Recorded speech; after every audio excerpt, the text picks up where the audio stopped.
जी बिस्मिल्लाहिर्रहमानिर्रहीम अस्सलामु अलैकुम वरहमतुल्लाहि वबरकातुहू। मेरा नाम है डॉक्टर मोहम्मद मुज़म्मिल हसन। एक नए सेशन के साथ आपकी खिदमत में हाजिर है। रोना आता है जी इंसान को अपनी हालत पे, रोना आता है हमें पाकिस्तान पे फार्मर्स के साथ जो हो रहा है। आज दो फार्मर्स के मैसेजेस आए हैं और दिल जो है यकीन करें खून के आंसू रो रहा है जी। एक भाईजान है जिनका 10 लाख रुपए का नुकसान हुआ। 6 बच्चियां जो हैं वो मल्लू मोड़ मंडी से लेकर आए हैं और मल्लू मोड़ मंडी से जैसे ही वो लेकर आते हैं जनाब, डॉक्टर को चेक करवाते हैं तो जनाब 6 की 6 बच्चियां जो हैं फ्री मार्टर निकल आती हैं, या जिनको बांझ बोलते हैं।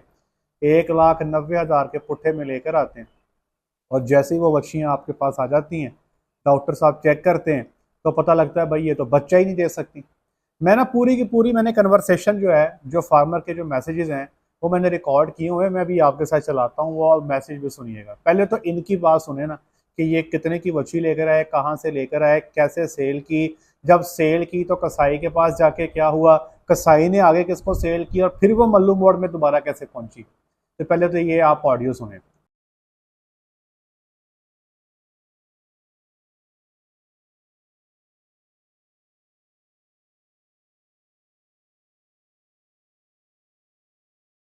अस्सलाम वालेकुम डॉक्टर साहब, क्या हाल चाल है? तबीयत से ठीक है? मैंने आपकी भी एक वीडियो देखी है बच्चियों के बारे में। तो मेरे साथ भी कुछ इस तरह का मामला हुआ था 1 साल पहले। मैं भी मल्लू मोड़ मंडी गया था, वहाँ से 6 बच्चियाँ लेकर आया था चोगी। उसमें से जो 6 की 6 थी वो चोगी थी, तो मुझे भी इतना खास इलम नहीं था। मैं उससे पहले 2 बार लेकर आया था, वो खैर मैं धुंधी लेकर आया था तो वो ठीक निकली बगैर डॉक्टर के। मैं डॉक्टर को साथ लेकर नहीं जाता था, खुद जाता था और जाके बच्चियाँ सेलेक्ट करके ले आता था। मुझे इतना इलम ही नहीं था कि बच्चियाँ के अंदर बच्चेदानी भी नहीं होती या किस तरह का कुछ मामलात होते हैं। फिर जब मैं गया, मुझे जानवर बहुत खूबसूरत लगे, मैंने वो जानवर ख़रीदे, हाई रेटों पे ख़रीदे, प्यारे बहुत थे। लाया, उसको ला के मैंने अपने डॉक्टर को बुलाया। मैं कहा इनको चेक करें, मैं इनको प्रोटोकॉल करता हूँ। बच्चियों के कद बहुत बड़े थे, माशाल्लाह सोनी थी। जब डॉक्टर ने एक तरफ से शुरू हुआ और चेक करता है, मैंने पूछा बताओ, कहता है एक साथ बताऊंगा। जब सारी ये चेक हो गई तो उसने कहा अल्हम्दुलिल्लाह एक में भी बच्चेदानी नहीं है। ये मल्लू मोड़ जंग वाली मंडी का वाक़या था, 1 साल पहले का मेरे साथ हुआ था। तो इस तरह के फ्रॉड अक्सर होते रहते हैं। अभी मैंने आपकी एक वीडियो देखी है तो उसमें भी आप 2 बच्चियों के बारे में बता रहे थे। ये जो बेचने वाले व्यापारी हज़रात हैं उनको भी सोचना चाहिए और इस मामले में हमें भी सोचना चाहिए कि हम 5-10 हज़ार बचाने के लिए डॉक्टर को साथ लेकर नहीं जाते कि यार ये नहीं सोचते कि अगर 5-7 जानवर ले रहे हैं तो 5-10 हज़ार एक जानवर पे 2 हज़ार तक खर्चा आएगा।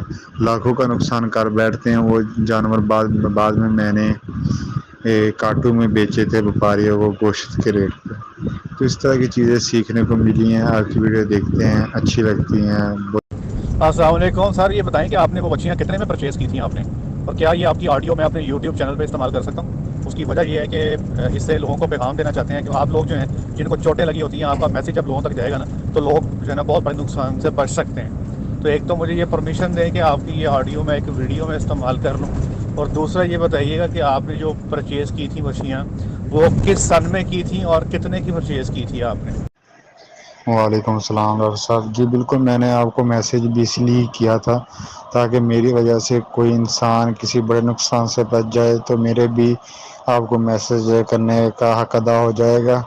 और ये मैं तकरीबन आज से 1 साल 2 महीने पहले यानी पिछले साल 2022 के जनवरी में बिल्कुल परचेज़ की थी। और मैंने ये 6 बच्चियाँ 1,90,000 के पुट्ठे से एक ही शख्स से ख़रीदी थी। उसने हमारे साथ इतना बड़ा फ्रॉड किया था कि 6 की 6 ही हमारी बगैर बच्चेदानी की निकली थी। सर जी हम तो दुआ कर सकते हैं। बात यह है सर, मुश्किल टाइम आपका गुजर गया। मुश्किल टाइम जो था वो गुजर जाता होता है, अच्छा टाइम भी गुजर जाता है। लेकिन बात यह है कि जो पैसा ऐसा जो है ना, जो आप जानबूझ के किसी के साथ ज़्यादती करते हैं, बरकत नहीं होती। तो अल्लाह की तरफ से भी जो है ना वो कभी भी आपको बरकत नहीं मिल सकती। सर बहुत शुक्रिया, आपने अलाउ किया। सर मैं भी सर इंशाल्लाह इस पे बाकायदा एक सेशन करूँगा, इसमें आपकी ऑडियो को इनकॉर्पोरेट करेंगे ताकि लोग जो हैं वो इस फ्रॉड से बच सकें इंशाल्लाह जी। बाकी सब ठीक है। जी डॉक्टर साहब, बिल्कुल। ये जो बच्चियाँ मैं लेकर आया था ना, तो जिसने मुझे सेल की, तो उसको इल्म था, क्योंकि जब ये मैंने दोबारा सेल की है ना गोश्त वालों को, तो वो लड़का हमारे गाँव से खरीद का, हमारे गाँव का लड़का था, तो वो लाहौर लेके जाके उनको सेल करता था, वो काटू जानवर खरीदता है। तो वो जब लेकर गया मुझसे, तो वहाँ पे गया ना, तो वही आदमी जिसने मुझे सेल की थी ना, तो वो ने उसने उसको कहा कि ये तो मैंने मल्लू मोड़ मंडी में फलाँ, उसने मेरा बताया भी कि वो इस तरह का लड़का था, उसको मैंने इतने में सेल किए हैं, तो आप कहाँ से ले आए? तो उसने कहा कि यार ये मैं वहाँ से ले आया हूँ गोश्त के बाद। तो वो कह रहा है कि वो मुझसे उसमें से 5 बच्चियाँ ना, उसमें से वो मुझसे ले गया, कहता है ये 5 मुझे दोबारा दे दो, मैं इसको सेल कर दूंगा, और ये एक है ना, ये अब इसकी उम्र थोड़ी ज़्यादा हो गई है, तो ये इसको अब गोश्त के बाद ही सेल कर दो। वो 5 बजे उससे वो दोबारा ही ले गया, कहता है कि जितने की मैं यहाँ से लेगा था, मुझे थोड़ी सी रोज़ी देकर यहाँ से ले गया, उसको वो दोबारा किसी मंडियों में जाकर सेल करेगा। बात करने का मकसद ये है कि ये लोग सोचते नहीं है कि यार एक फार्मर इतनी उम्मीदों के साथ जाता है जानवर खरीदने के लिए, क्या उसकी उम्मीदें होती हैं कि यार मैं ये करूँगा वो करूँगा, तो ये लोग चंद पैसों के लिए उनके साथ फ्रॉड करते हैं, अपना दिमाग ख़त्म करते हैं और उसके साथ ज़्यादती भी करते हैं। बाकी अल्लाह ताला सबको अपने रिज़्क़ मान में रखे, अल्लाह ताला इनको हिदायत दे। बस मेरा आपको मैसेज करने का मकसद यही था कि जो लोग हैं ना, वो इस तरह के फ्रॉड से बच जाएँ, तो बाकी सब ठीक है। जी, आपने देखा कि पहले एक बंदे का नुकसान हुआ, फिर वो कसाई के पास रह गया माल, फिर उसी बंदे के पास पहुंच गया, फिर जो आप पता नहीं कौन कौन खराब होगा। तो भाई मेरे, फिर एक दूसरा बंदा, उसका मैसेज आया जनाब कि उसने 7 जानवर लिए, 4 लाख के हिसाब से 28 लाख के जानवर लिए, 7 लाख रुपए का साइलेज खिला दिया, टोटल 35 लाख रुपया जो है उसने लगाया। 35 लाख लगाया, तो एक तो जब उसने डॉक्टर को बुला के जानवर चेक करवाए हैं, तो पता लगा जनाब के जानवरों की बच्चेदानियों के साइज बहुत बड़े हैं, इन्फेक्शन है। बहुत कोशिश करते रहे लेकिन उनमें से ठहरी कोई नहीं। 3 जानवरों को बीमारी आ गई, वो अल्लाह को प्यारे हो गए। 4 जानवर जो बचे, गब्बन ना हो सके, तो उन्होंने कसाईयों के हिसाब से वो भी आगे किसी को पेश कर दिए। तो उनकी भी ज़रा जी ऑडियो डॉक्टर सुनो। साहब अस्सलाम वालेकुम रहमतुल्लाहि व बरकातहू। जी डॉक्टर साहब मैं ना जी इतफाक किया जी वीडियो देखी है, ਉਹਦੇ ਨਾਲ ਕਾਫੀ ਰਹਿਨਮਾਈ ਹੁੰਦੀ ਹੈ ਫਾਰਮਾਂ ਦੀ। ਫਾਰਮਰ ਤਾਂ ਲੈਂਦੇ ਆ ਜਾਨਵਰ ਸਰ ਜੀ, ਜਿਹੜੇ ਓਵਰਸੀਜ਼ ਪਾਕਿਸਤਾਨੀ ਉਹ ਬਜ਼ਾਤੇ ਖੁਦ ਪਾਕਿਸਤਾਨੀ ਹੁੰਦੇ, ਉਹ ਕੋਸ਼ਿਸ਼ ਕਰਦੇ ਆ ਕਿ ਜਿਸ ਤਰ੍ਹਾਂ ਅਸੀਂ ਇੱਥੇ ਬਹੁਤ ਘੱਟ ਕਿਸੇ ਵੀ ਮੁਲਕ ਚਲੇ ਜਾਓ ਧੋਖਾਧੜੀ ਨਾਲ ਕਾਰੋਬਾਰ ਨਹੀਂ ਕਰਦੇ, ਜਿਹੜਾ ਵੀ ਕਾਰੋਬਾਰ ਉਹ ਸਾਫ਼ ਤਰੀਕੇ ਨਾਲ ਕੀਤਾ ਜਾਂਦਾ। ਠੀਕ ਹੋ ਗਿਆ ਸਰ ਜੀ। ਤੇ ਅਲਹਮਦੁਲਿਲਾ ਬਹੁਤ ਦੁਨੀਆ ਜਿਹੜੀ ਆ ਉਹ ਦੇਖੀ ਆ ਕਿ ਠੀਕ ਤਰੀਕੇ ਨਾਲ ਅੱਛੇ ਤਰੀਕੇ ਨਾਲ ਕਾਰੋਬਾਰ ਕੀਤਾ ਜਾਂਦਾ। ਲੇਕਿਨ ਮੈਂ 6 ਜਾਨਵਰ ਲਏ ਸੀ ਫੈਸਲਾਬਾਦ ਇੱਕ ਫਾਰਮ ਤੋਂ ਜੀ, ਮੈਂ ਵੀਡੀਓ ਵੀ ਸਰ ਜੀ ਉਹਨਾਂ ਦੀ ਸੈਂਡ ਕਰ ਦਿੰਦਾ। ਠੀਕ ਆ ਜੀ। ਤੇ ਉੱਥੋਂ ਉਹ ਜਾਨਵਰ ਉਹਨਾਂ ਨੇ ਮੈਨੂੰ ਕੋਈ 20 ਤੋਂ 35 ਦਿਨ ਦੇ ਦਰਮਿਆਨ ਗੱਭਣ ਕਰਕੇ ਦਿੱਤੇ ਜੀ। ਉਹਨਾਂ ਨੇ ਕਿਹਾ ਜੀ ਇਹਨੂੰ ਚੈੱਕ ਕਰਾਉਣ ਦੀ ਜ਼ਰੂਰਤ ਨਹੀਂ ਗੀ, ਇੱਦਾਂ ਹੈਗਾ ਕਿ ਤੁਸੀਂ, ਮੈਂ ਉਹਨਾਂ ਨੂੰ ਫਿਰ ਵੀ ਕਿਹਾ, ਉਹਨਾਂ ਨੇ ਕਿਹਾ ਯਾਰ ਬਾਜ਼ੂ ਨਹੀਂ ਪੈ ਸਕਦਾ ਜਾਨਵਰ ਨਾ। ਕੁਛ ਮੈਂ ਵੀ ਲਾਲਚ ਕੀਤਾ ਜੀ, ਇਹ ਨਹੀਂ ਹੋ ਸਕਦਾ ਕਿ ਇੱਕ ਜਾਨਵਰ 4.5 ਲੱਖ ਰੁਪਏ ਦਾ ਸੀ, ਉਦੋਂ ਮੈਨੂੰ ਉਹ 4 ਲੱਖ ਰੁਪਏ 'ਚ ਜਾਂ 4.5 ਲੱਖ ਰੁਪਏ 'ਚ ਮਿਲ ਰਿਹਾ ਸੀ। ਉਹ ਜਾਨਵਰ ਲੈ ਲਿਆ ਜੀ, ਉੱਥੋਂ ਲੋਡ ਕਰਕੇ ਮੈਂ ਫਾਰਮ 'ਤੇ ਲੈ ਆਇਆ ਜੀ। ਜਾਨਵਰ ਜਦੋਂ ਮੈਂ ਚੈੱਕ ਕਰਵਾਏ ਡਾਕਟਰ ਨੂੰ, ਕਿਉਂਕਿ ਕੁਛ ਜਾਨਵਰ ਤਾਂ 2-3 ਦਿਨ ਤੋਂ ਬਾਅਦ ਹੀਟ 'ਤੇ ਆ ਗਏ ਜੀ।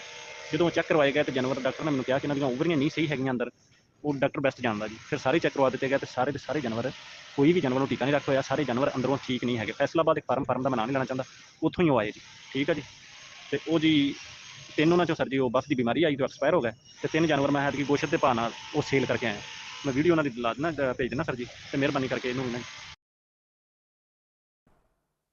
जी, आपने आज के सेशन में हम किसी का नाम नहीं लेते। मैंने आपको पहले अर्ज की, एक तो जो मल्लू मोड़ मंडी में जो साहब थे, हमें तो पता ही नहीं वो कौन है, जिसने ये वछियाँ, एक ही साहब ने जो ये 6 वछियाँ बेची। हमें नहीं पता कि उस बंदे को पता था या उस बंदे को नहीं पता था, लेकिन किसी एक बंदे के पास इतनी सारी वछियों का इकट्ठा हो जाना, ये महज इत्तेफाक नहीं हो सकता। हाँ, ये हो सकता है कि मेरे पास अगर 10 बच्चियाँ खड़ी हैं, उन 10 में से 1-5 निकल आती है, हो सकता है कि मेरे इल्म में ना हो। लेकिन अगर एक बंदे के पास 6 बच्चियाँ हैं, 6 की 6 5 निकल आती हैं, तो फिर यार ये महज इत्तेफाक मुझे तो नहीं लगता।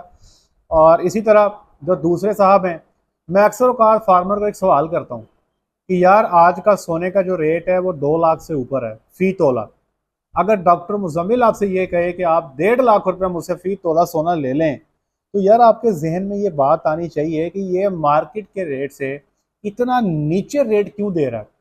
क्या इस सोने के अंदर कोई अडल्ट्रेशन है? क्या सोने के अंदर कोई प्रॉब्लम है? कहीं पे तो मसला है ना, वरना क्यों कोई बंदा मार्केट रेट से नीचे अपनी चीज़ बेचेगा? कोई भी बंदा मार्केट रेट से नीचे अपनी चीज़ नहीं बेचता। इसलिए लालच जो है ना जी, इससे बचें। हमारे पास कई सारे सौदे ऐसे आते हैं, लोग बड़ी अजीब व गरीब अट्रैक्शंस दे देते हैं, कभी भी उन अट्रैक्शंस का हिस्सा नहीं बनना। ठीक है जी। लोग कहते हैं कि यार कोई नहीं, अल्लाह की ज़ात ने जो है ना जी वो कोई सबब बना दिया है, अल्लाह की ज़ात ने कोई जो है हमारे लिए कोई रास्ता खोल दिया है। बेशक अल्लाह की ज़ात रास्ते खोलने वाली है, बेशक अल्लाह की ज़ात सबब बनाने वाली ज़ात है, लेकिन फिर भी कुछ तो चेक एंड बैलेंस रखो ना यार। अगर आप गए हो, आपको इतनी प्यारी वच्छियाँ, बिल्कुल वलैती वच्छियाँ जो हैं, देखने में वलैती लग रही हैं, मैंने कुछ की पिक्चर्स भी आपके साथ शेयर की है, तो अगर आपको देखने में बिल्कुल प्योर लग रही हैं, 1,90,000 की आपको मिल गई हैं, तो यार अगर आप किसी डॉक्टर को 5,000 रुपया या 10,000 रुपया दे लोगे कि जाओ मेरे लिए जानवर को चेक करो, और मल्लू मोड़ मंडी में वहाँ पे जानवर को चेक करने की फैसिलिटी दी जाती है। मैं 1-2 दफ़ा गया हूँ, तो वो कहते हैं जी आप चेक कर लें। तो अगर तो बंदा कहता है कि चेक कर लो, मसला ही कोई नहीं है, तो आधा चोर तो वहीं ख़त्म हो जाता है ना बंदे के। आपको अंदाज़ा हो जाता है कि बंदा पक्का पीटा है। अगर कोई बंदा कहता है कि नहीं जी मैंने चेक ही नहीं करवानी, तो फिर मेरा ख्याल है कि ऐसे बंदे से जानवर लेने ही नहीं चाहिए। इसी तरह अगर आप किसी फार्म से जानवर लेने जाते हो, मैं तो कहता हूँ कि यार सारे टेस्ट करो, मुकम्मल चेक एंड बैलेंस के बाद जानवर लो, जिसमें उसकी बच्चेदानी देखो, जिसमें उसके हैवाने को चेक करो। अगर आपके पास ब्रूसेला का टेस्ट अवेलेबल है वो भी टेस्ट कर लो, फिर आप जाके जानवर लो। यार पैसे कमाने, हम जो मिडिल जो फैमिलीज के लोग हैं ना जी, बड़ी मेहनत से पैसे बनाते हैं। हम लोगों को मेहनत करनी पड़ती है, मेहनत करने के बाद पैसे आते हैं। बहुत सारे लोग दुनिया में ऐसे भी पाए जाते हैं जो सोने का चम्मच मुंह में लेके पैदा होते हैं, लेकिन ऐसे लोग चंद होते हैं। हमारे अंदर जो मुझे आप लोग सुन रहे हैं, ज़्यादा लोग वो हैं जिन्होंने मेहनत की, जिन्होंने अपना बड़ी मुश्किल से पैसा बनाया, पाकिस्तान में सेटल होना चाहते हैं। अब ये लोग वो लोग हैं जिन्होंने ठीक ठाक खर्चा किया, लेकिन एंड पे चोट खाई। अब चोट खाने के बाद अब इनका किसी बंदे पे ना तो एतमाद रहा है, और ये डेयरी फार्मिंग करते हुए डरते हैं। किसी के साथ भी सौदा करते हुए सबसे पहले इनके जहन में यही मनफी ख्याल आता है कि कोई इनको फिर तो नहीं चूना लगा रहा।